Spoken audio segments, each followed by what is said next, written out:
Once Yoshi was introduced to the Super Mario universe in Super Mario World, the newly created character immediately had plenty of fans, but Yoshi had existed as a concept for even longer. Mario series creator Shigeru Miyamoto wanted Mario to have an animal companion since Super Mario Bros. On the NES, specifically a horse. Early concept art even depicted Mario riding something similar to a dinosaur. However, an animal companion was simply too much for the NES to handle properly. It would have to wait for a boost in hardware to be realized to its full potential. Hello, and welcome to a Tanner's Game Museum retrospective. Today I'll be covering the Yoshi series, this time Super Mario World, Yoshi's Island, Yoshi's Story, and Yoshi's Woolly World. Yoshi's design was created, in its various initial forms, by Shigefumi Hino and Takashi Tezuka. Yoshi went through multiple different designs, including this one that can be seen in an early sprite sheet for Super Mario World. Working together, Hino and Tezuka eventually arrived at a final design, the one seen in Super Mario World. Yoshi appeared similar to a horse, with a shell that resembles a saddle. But as time went on, Yoshi's design changed slightly, with Yoshi eventually standing in a more upright position, among other small changes. Although 1991's Super Mario World isn't part of the Yoshi series, it is the first game that Yoshi was ever featured in, and the Yoshis definitely featured heavily. The game takes place in Dinosaur Land, home of the Yoshis and other strange creatures that Mario fans hadn't encountered before.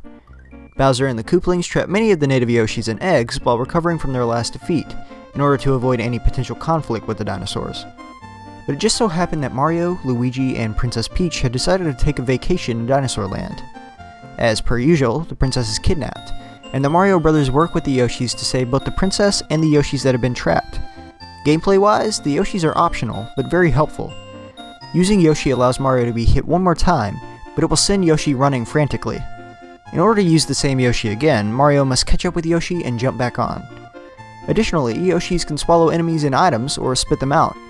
Different types of Koopa shells will give Yoshis different powers. Yoshi added a new element to the typical Mario gameplay that would influence the rest of the series, even leading to the appearance of Yoshis in various 3D Mario titles. This was the game that established the character of the Yoshis, as well as their abilities. In 1995, Super Mario World 2 Yoshi's Island was released, becoming the first game in the Yoshi series. Although the title might lead you to believe that this game was a direct sequel to Super Mario World, this really wasn't the case. In reality, it serves as more of a prequel to the entire Mario franchise, complete with a new art style resembling stylized drawings. The game takes place before all the previous Mario games, specifically when Baby Mario and Luigi were being delivered by a stork. Kamek the Magic Koopa attacks the stork, successfully kidnapping Luigi. Baby Mario, on the other hand, drops to an island below.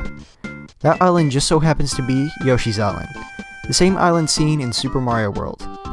The Yoshis use a relay system, passing Baby Mario from one Yoshi to the other to help the twins reunite. While the game was a platformer and maintained that basic gameplay formula, it did add some aspects that would stick with the newly formed Yoshi series from there on out. Unlike Super Mario World, the player controlled Yoshi directly. Yoshi could still swallow enemies, but this time they could create eggs with the enemies they swallow. These eggs could be thrown at enemies or other objects, such as winged clouds. While the goal, like most platformers, was to reach the end of the level, the addition of eggs and Yoshi's Flutter Jump added another layer of gameplay that set it apart from the Mario franchise.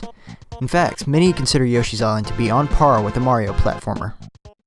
Moving into the early 3D era, another Yoshi game saw a release, this time on the N64. This game was Yoshi's Story, released in 1997 in Japan and 1998 in the rest of the world. This game was not part of the Yoshi's Island series, but served as a successor in many regards. Instead of using mostly polygonal 3D like most games on the Nintendo 64, Yoshi's Story opted for pre-rendered sprites. The art style in Yoshi's Story was particularly unique, with locations appearing similar to handmade arts and crafts. For example, it's not uncommon to see a sky made of denim, or the ground made of cardboard. The story revolves around the theft of the Super Happy Tree, the source of happiness on Yoshi's Island, by Baby Bowser, who is jealous of the Yoshi's happiness. He then turns the island into a picture book, forcing a group of baby Yoshis to chase Baby Bowser through the book to eventually retrieve the tree. As opposed to Yoshi's Island, where the primary goal of the gameplay was to reach the end of the level, the primary goal in Yoshi's Story is to eat 30 fruit from the tree to progress to the next page. The controls in Yoshi's Story are very similar to those in Yoshi's Island, with the Yoshis maintaining their ability to swallow enemies, create and throw eggs, and flutter jump. One notable aspect of Yoshi's Story was the fact that the Yoshis were now voiced by Kazuma Totaka, the composer of this and many other Nintendo games. These voice clips were reused in countless games throughout the years, became instantly recognizable among Nintendo fans. The art and influence of Yoshi's Island and Yoshi's story can instantly be seen in the next major Yoshi game that was not a sequel or spin-off. This game was Yoshi's Woolly World, released for the Wii U in 2015, with an enhanced port called Poochie and Yoshi's Woolly World being released for the 3DS in 2017. The game notably had an art style that was very similar to developer Goodfield's 2010 Wii Kirby game, Kirby's Epic Yarn. This time the game takes place on Craft Island, inhabited by a unique type of Yoshi known as Yarn Yoshi. One day, Kamek turns many of the Yarn Yoshis on Craft Island into Wonderwool, leaving the remaining Yoshis to track down the wool and reassemble their friends. The game plays very similarly to Island or Story, with the control scheme remaining mostly the same. However, there are many visual changes to the handcrafted nature of the art style, with eggs becoming yarn balls and essentially everything in the game being made to look like some kind of craft material. This gives the game a unique and incredibly impressive look, while keeping up with the usual Yoshi's Island gameplay. As with Island, the primary goal of the game is to reach the end of the level, but the journey for Wonderwool gives the game an additional level of challenge and fun. Additionally, the game contains a multiplayer mode, allowing one other player to join and help the first player on their quest. The Yoshi series has been a staple Nintendo franchise, helping flesh out a character that once only filled the role of a sidekick.